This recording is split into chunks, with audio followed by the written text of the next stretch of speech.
लेकिन सीटों के समीकरण को लेकर कांग्रेस में बेचैनी बढ़ी हुई है जी। इसके पीछे कारण है जी। कांग्रेस को सर्टेन अमाउंट ऑफ सीट्स ही मिल सकती है जी। कांग्रेस बिहार में बड़ी भाई नहीं है, जैसा कि हेलीकॉप्टर जी ने कल कह दिया। हालांकि इसी बीच हमने देखा कि वीआईपी बहुत ज़्यादा एक्टिव। जब वो जा रहे थे तो टिकटार्थी उनके आगे आए और उनसे बात करने की कोशिश कर रहे थे, तभी उन्होंने साफ कह दिया, उन्होंने हाथ उठा करके कहा कि जो भी व्यक्ति या जो भी टिकटार्थी दिल्ली आएंगे उनका टिकट काट दिया जाएगा। और कल मांझी जी ऐन मौके पर जाकर मिल लेते हैं, मुलाकात करा लेते हैं एमएम के बिहार के प्रदेश अध्यक्ष जी। ये बहुत डैमेजिंग है जी। अब देख लीजिएगा, उसके बाद से बयान भी आया था प्रवक्ता का कि ये मीटिंग का कुछ मतलब हो भी सकता है, नहीं भी हो सकता जी। लेकिन बड़ी बात यह है कि जब इतनी बड़ी टूट होनी है और इसका आशंका है तो कांग्रेस कर क्या रही थी। मैं आपको लगातार कहता आ रहा हूँ, अगर आप मेरी बातों को ध्यान से सुन रहे हो तो आपको पता होगा कि कांग्रेस बिहार में जीत का समीकरण भी खोज रही है जी। बिल्कुल। तो ये तो तय हो गया कि कांग्रेस को अब सीटें कम मिलेंगी जी। इन्हीं का बयान 2019 में आया था कि 15 सीटें मिलेंगी कांग्रेस को, बात हो गई है जी। और देखिए इनका बयान का क्या हम वैल्यू दिया जाए आपको, हम दें कि लोग दें। 3 दिन बाद कांग्रेस को 9 सीटें मिली।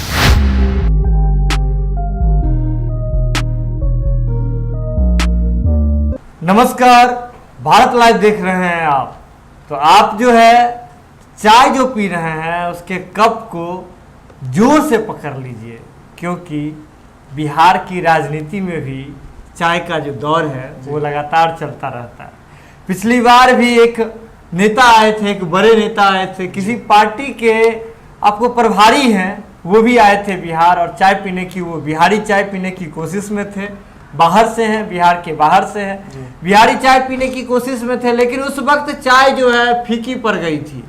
कल वही नेता फिर दोबारा चाय के भांज में आए थे और उसके साथ साथ होता है ना कि कुछ काम करने जा रहे हैं, कहीं कुछ और काम करते चले, तो वो काम भी करते गए। तो कौन आए थे चाय पीने, चाय इस बार की चाय कैसी रही, इसके लिए हमारे साथ हमारे संपादक नमन मिश्रा जुड़े हुए हैं। तो आपका तो स्वागत है और आप हमें बताइए, जो नेताजी जो इस बार दोबारा आए थे बिहारी चाय पीने के लिए, तो बिहारी चाय इस बार कैसी रही?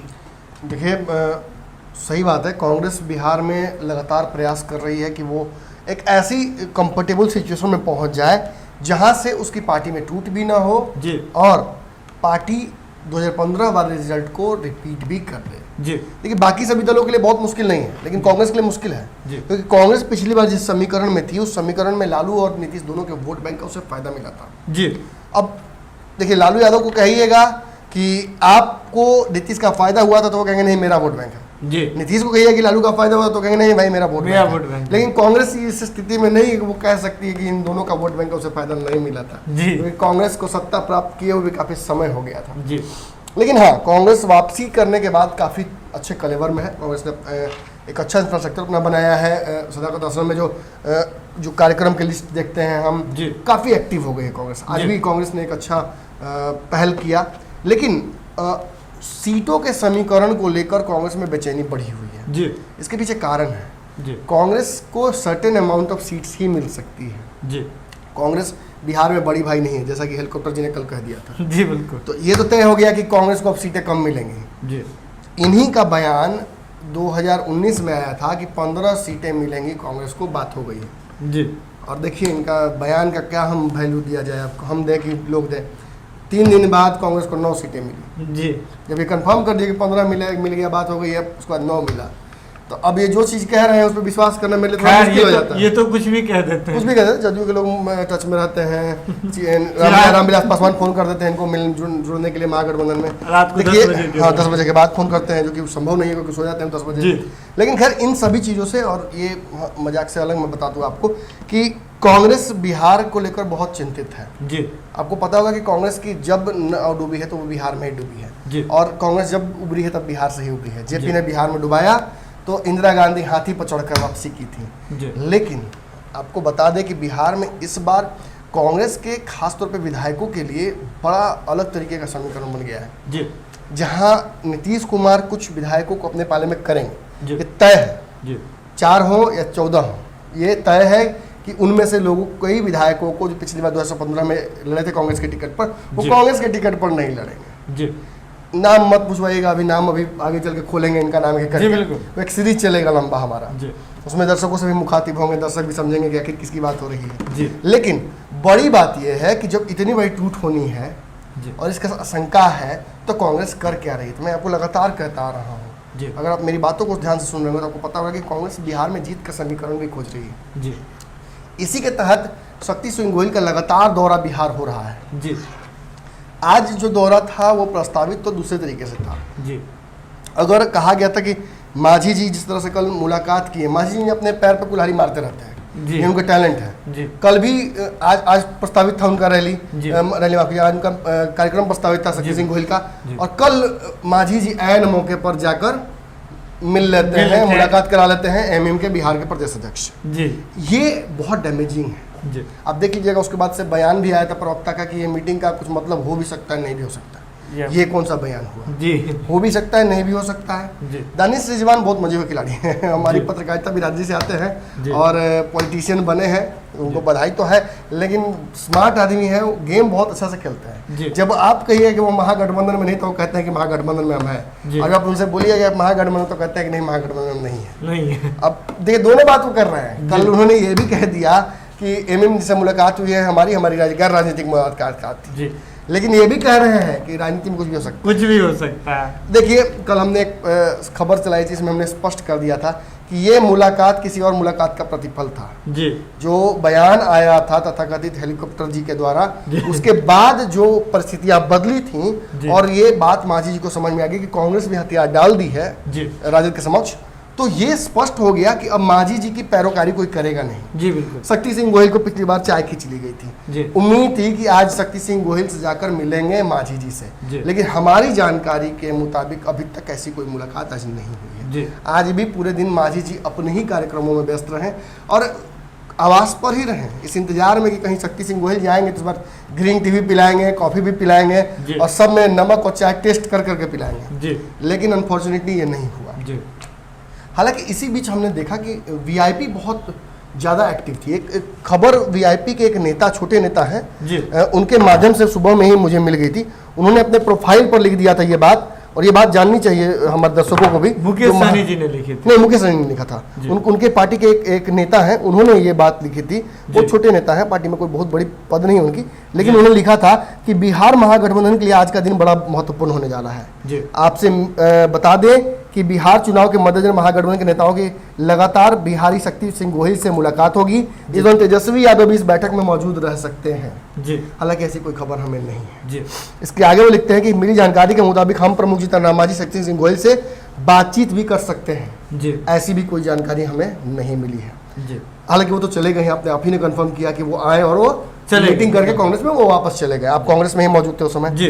जीतन राम मांझी बिहार कांग्रेस की ओर से बार बार कोऑर्डिनेशन कमेटी के आश्वासन की मांग मिल रही है, कांग्रेस के लिए आश्वासित कर रही है, लेकिन ये हो नहीं रहा है। कांग्रेस और मांझी जी की नाराजगी कल दूर हो सकती है और मुकेश सहनी भी पटना में मौजूद हैं और इनकी पार्टी के नेता लोग भी जो दिल्ली में बैठकर इनके लिए राजनीति करते हैं वो भी एक्टिव हैं, वो भी लगातार मौजूद है। राजीव मिश्रा जो कि इनकी पार्टी के राष्ट्रीय प्रवक्ता है वो भी पटना में है और मूलतः मुझे पता है संभवतः ये हो सकता है कि कल उनका इंटरव्यू हम एक्सक्लूसिव ले लें और उसमें हम हो सकता है कि महागठबंधन का अंतिम प्रारूप जी, जो सबसे अंतिम प्रारूप हो सकता है, क्योंकि दिल्ली में बैठ के इन सारे नेताओं ने जी, बता दूं आपको कि कुछ दिग्गज नेता जो यहाँ के दिल्ली में रहते हैं जैसे मनोज झा हैं, ये हैं और उधर से आपको माधव आनंद है रालोसपा के, ये सारे लोग, एक इकोनॉमिस्ट है, एक प्रोफेसर है, एक पुराना पत्रकार, वरिष्ठ पत्रकार है, तो इन सभी का कुछ ना कुछ समीकरण चल रहा है महागठबंधन को लेकर, लेकिन मांझी जी का कोई पैरोकार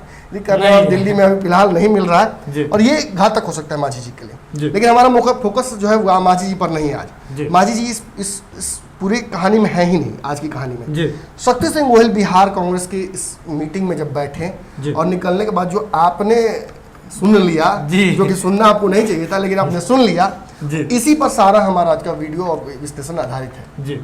शक्ति सिंह गोहिल ने क्या कहा था? शक्ति सिंह गोहिल ने कहा था कि जब वो निकल रहे थे तो बहुत सारे कांग्रेस के जो दिग्गज नेता हैं, जो विधायक हैं, उनके पीछे पीछे चल रहे थे। लेकिन इससे पहले एक मैं आपको बड़ी बात बता दूं, आज राजीव गांधी के नाम पे जो उनका 75 वर्ष पूरा हुआ है उस पे कार्यक्रम रखा गया था, लेकिन बस वो मात्र जो है वो कार्यक्रम पोस्टरों तक सीमित था। बिहार के सारे विधायक आए हुए थे जो कांग्रेस से चुनाव लड़ना चाहते हैं, शक्ति टिकटार्थी भी मौजूद जी, सारे टिकटार्थी मौजूद थे।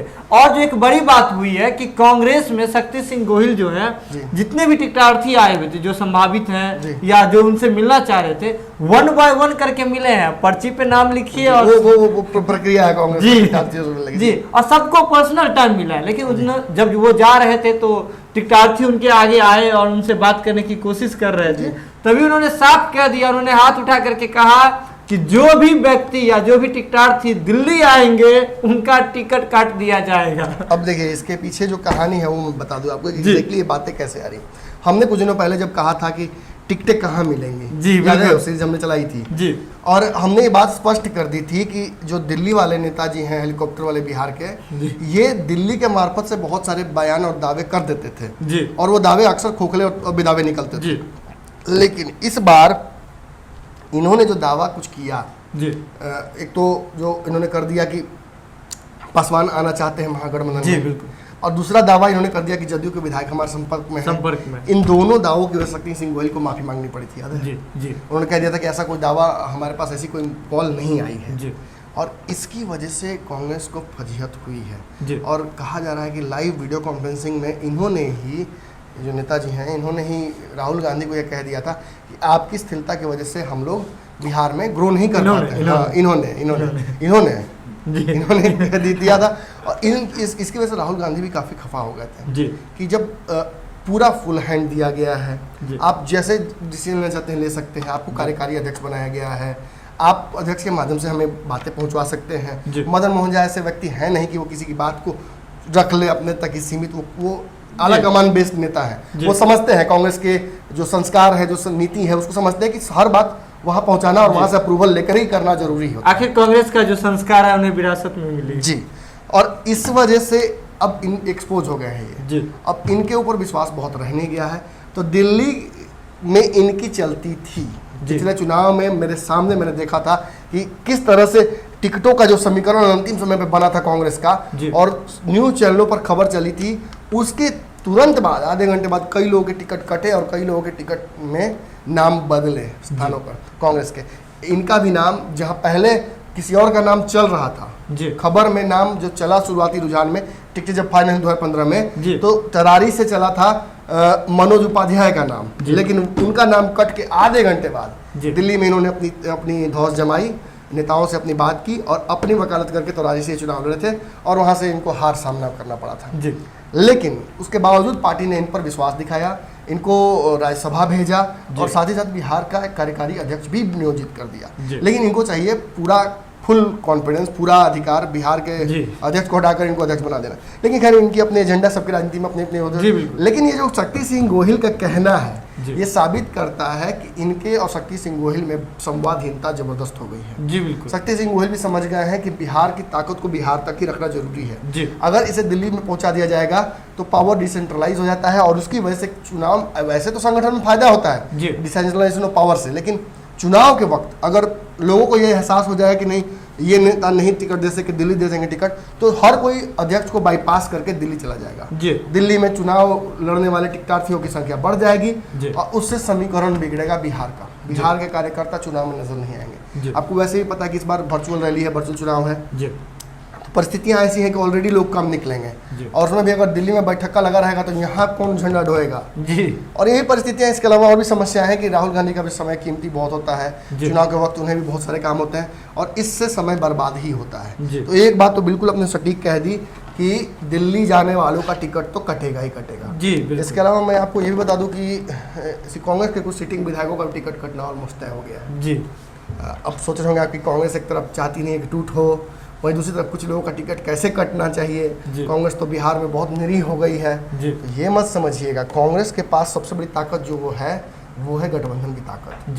कांग्रेस अकेली पार्टी है, इस बात को अपने जहन में डाल रहे दर्शक भी और बाकी लोग भी, कांग्रेस अकेली पार्टी है जो महागठबंधन में अपने शर्तों पर रहेगी और अपने शर्तों पर बाहर हो सकती है। इसके अलावा कोई भी पार्टी महागठबंधन में रहने वाली, चाहे रालोसपा हो, वीआईपी हो या मांझी जी की पार्टी हो या राजादी क्यों ना हो, ये अपने शर्तों पर महागठबंधन में रहना और छोड़ना नहीं कर पाएंगे, संभव नहीं है। मांझी जी कितने दिनों से आप देख लीजिए लगातार अल्टीमेटम पर अल्टीमेटम दिया जा रहा है। अगर उन्हें डिसीजन लेना होता तो वो पॉइंट ब्लैंक डिसीजन ले सकते थे। कांग्रेस सीधा कह देती है कि हम सोचेंगे, जी, हम निष्कर्ष करेंगे, हम तय करेंगे कि सीएम कैंडिडेट कौन होगा, हम डिसीजन करेंगे। लेकिन ये बातें बाकी लोग नहीं कह पाते हैं। बाकी लोग ये कहते हैं कि राजद ने कह दिया, राजद का डिसीजन हो सकता है, हमारा डिसीजन नहीं। लेकिन बड़ी बात यह है, चुनाव के वक्त आप देखिएगा, दर्शक भी हमारे देखेंगे, कांग्रेस की जो स्टाइल ऑफ वर्किंग रही है वो दिल्ली से ही डिसाइड होगा सारा कुछ। आप देखिएगा कि खुद राहुल गांधी के सामने, सोनिया गांधी के सामने जाएंगे यहाँ से तेजस्वी यादव, और चीज़ें वहाँ फाइनलाइज होंगी, और तेजस्वी यादव दिल्ली जाएंगे और वहाँ से ही चीज़ें फाइनलाइज होकर इसके शुरुआत में दौर में होगा। देखिएगा अब देखिएगा कि अहमद पटेल हो सकता है कि कुछ दिनों में ही जाकर लालू जी से मुलाकात करें, शिष्टाचार मुलाकात, और हो सकता है कि उस दौरान उनके पास एक ब्रीफ केस हो, एक फाइल केस हो सकता है जिसमें लिस्ट हो राहुल गांधी की जो द्वारा भेजा गया लिस्ट, उस लिस्ट को लालू यादव देखेंगे, वो भी अपने उसमें सजेशंस देंगे, और तुरंत वो लिस्ट चला जाएगा दिल्ली, और दिल्ली में बैठकर अकबर रोड में उसी जगह पे जहाँ पे मीटिंग की मैं बात आपसे कह रहा हूँ, ये सारे नेता, जिन नेताओं की मैंने बात की, एक पत्रकार, एक इकोनॉमिस्ट और एक कहीं ना कहीं टीचर स्कॉलर, अब इन तीनों के साथ बैठक होगी, तेजस्वी यादव भी मौजूद रहेंगे, और इन सभी लोगों को मिलकर वहाँ फाइनल टिकट कर दिया जाएगा। अब देख लीजिएगा कि सारी सीटें एक बार में तय कर दी जाएंगी। हाँ, चरणबद्ध अगर चुनाव होते हैं, जो कि मुझे लगता नहीं कि होगा, तब चीजें बदल सकती हैं, वरना जो अब तक स्पष्ट लग रहा है कि एक चरण में ही चुनाव पूरे बिहार में कराने की तैयारी चल रही है, तो ऐसी परिस्थिति में हो सकता है कि सीटें एक बार में ही फाइनल कर दी जाए। लेकिन आप निश्चिंत रहिए कि सब सारे अनाउंसमेंट दिल्ली से ही होंगे। अब ये हो सकता है कि दिल्ली में आज सब कुछ तय हो और कल सारे पार्टी के जो प्रदेश अध्यक्ष हैं वो बिहार में बैठे और बिहार में प्रेस कॉन्फ्रेंस करके वो अनाउंस फॉर्मेलिटी नहीं बात। तो लेकिन आज तक हमें खबर मिल जाती है कि क्या होने वाला है। जी बिल्कुल, इसी के लिए बात लब जाना भी चाहता है और रातों रात सो भी जाना चाहता है। खैर, एक सवाल आज से मजाक के लहजे में आपसे पूछ रहा हूँ, कहीं ये सारी जो बात है जो शक्ति सिंह गोहिल आज कह गए कि दिल्ली नहीं आना है, राहुल गांधी को कोरोना से बचाने के लिए तो नहीं किया गया? ये भी बड़ी बात हो सकती है। ये बात हो सकती है कि कोरोना तो सभी को हो रहा है, जी, केवल पप्पू यादव को छोड़कर सभी को कोरोना हो रहा है जी। इसलिए भी हो सकता है कि बिहार के नेताओं को रोका गया हो कि आप रुक जाइए, अभी राहुल जी को थोड़ा और बिहार में तो केस लगातार बढ़ रहा है। ऐसे भी उन्हें आना है बिहार आकर, इन्होंने खुद कह दिया है। वो आप ये भी देखिए कि चुनाव के दौरान राहुल गांधी सबसे ज्यादा उपस्थित रहेंगे बिहार में पिछले कई चुनावों से ज्यादा। इसके पीछे कारण है, मदन मोहन झा ने पर्सनली जाकर उनसे आग्रह किया था कि बिहार में आपकी मौजूदगी बहुत जरूरी है। बिहार के लोगों को ये लगना चाहिए कि राहुल गांधी उनके लिए खड़े हैं। आप वैसे तो खड़े रहते हैं, लेकिन बिहार के लोग बड़े सेंटिमेंटल होते हैं। अगर उन तक पहुंचिएगा तो वो आपको राहुल गांधी नहीं, राजीव गांधी के पुत्र के तौर पर एक्सेप्ट करते हैं। अब देखिए, तेजस्वी यादव ने अब तक बिहार की राजनीति में ऐसा कुछ बड़ा नहीं किया है जिसकी वजह से उन पर विश्वास किया जा सके, लेकिन उन पर विश्वास एक ही कारण से लोग करते हैं कि वो लालू यादव के पुत्र हैं। तो इसीलिए शायद इसलिए कांग्रेस ने आज राजीव गांधी का भी जो है एक गेम खेल दिया है, बिहार के लोगों के सेंटिमेंट के साथ जो जोड़ने के लिए, कांग्रेस से जोड़ने के लिए जो है राजीव गांधी का जो है आज 75वां जो है उनका सालगिरह वो मनाया जा रहा था आज। लेकिन और जो एक बड़ी बात कह रहे कि बिहार ही जो है वो कांग्रेस को नई दिशा दे सकती है, शायद इसलिए भी राहुल गांधी को यहाँ आकर के कांग्रेस की जमीन तलाशनी है। बिहार हमेशा क्रांति की धरती रही है, बिहार हमेशा दूसरों को दिशा दिखाने वाला राज्य रहा है। तो यहाँ आकर के राहुल गांधी भी जो है कांग्रेस के लिए राजनीति में नई जमीन तलाशते हुए नजर आएंगे। आज के लिए बस इतना ही, लेकिन कैसा लगता है आपको हमारा रातों रात, और क्या क्या आपको चाहिए विश्लेषण में हमें जरूर बताएं, कमेंट बॉक्स में जरूर बताएं। अगर ये वीडियो आप हमारे फेसबुक पेज पे देख रहे हैं तो इसे लाइक करें, हमारे पेज को इसे शेयर करें, यूट्यूब पे देख रहे हैं तो सब्सक्राइब करें, और अगर इंस्टाग्राम पे देख रहे हैं तो इसे भी फॉलो करें, लोगों से शेयर करें। ट्विटर पे भी हम हैं भारत लाइव के नाम से। तो अब जो है खबरों का सिलसिला लगातार जारी रहता है। सुबह हुई है, अभी तो बस शुरुआत हुई है, पूरे दिन लगातार हम आपके साथ बने रहेंगे। तब तक के लिए दीजिए इजाजत, नमस्कार।